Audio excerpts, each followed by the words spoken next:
Okay, we're here with top British pro Barny Boatman. I thought there was someone else here for a minute. Barny, I remember you cashed in the World Series a couple of years ago. And Yes, what are your chances of repeating that today, do you think? Well, no chance in that event because that was the horse. In fact, it was the first ever horse event I'd ever played. Because although I love all those games, whenever you're at the World Series in the States, there are so many like pot limit events and no limit events where I feel we've got more of a level playing field with the Americans. So I never played the horse once, but I loved it. But they're not doing it this year, which I'm a bit disappointed about. But today is our day, really. I mean, I say our, not me necessarily, but the Europeans. This is our game. So this is Pot Limit Omaha, by the way. Yeah, so we are here for the Pot Limit Omaha today. So have you hand-picked this event because you think you've got a good chance, particularly?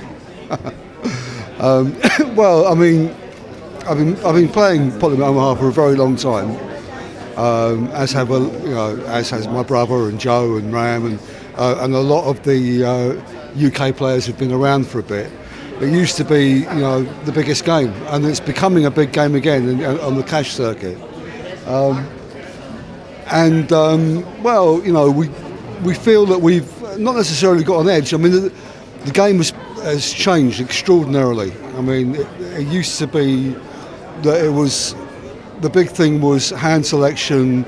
If you waited for the nuts, it was probably not the worst way to play. And it's still not the worst way to play, but a lot of younger players who've come at it from a position of being very aggressive no-limit Holdem players have really changed the game, and they do some things that are great and some things which I can't really get behind, but certainly you've got to mix it up a lot more nowadays.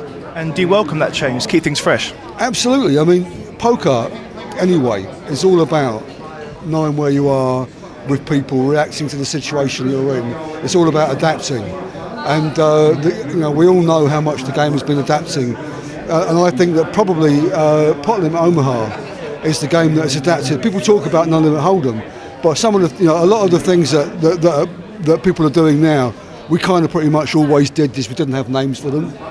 All the floating and this and that. It always existed in no-limit Holdem. But Pot Limit Omaha, I'd say, has changed out of all recognition. I recognise it. I welcome it. Yeah. And so do you set any targets? Are you looking to cash, final table, or just enjoy yourself? No, I don't set targets. When I play a tournament, my aim is to win. I'm not thinking about squeezing into the money, although obviously the truth is when you get close to the money, if you've got a certain kind of chip stack, you start to think, well, I really would like to tuck that up, but you don't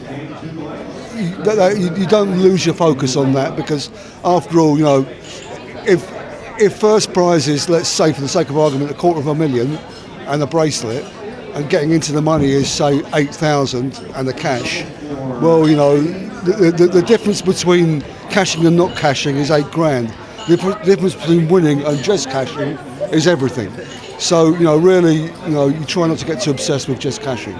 And what other events are you planning to play across the next 2 weeks?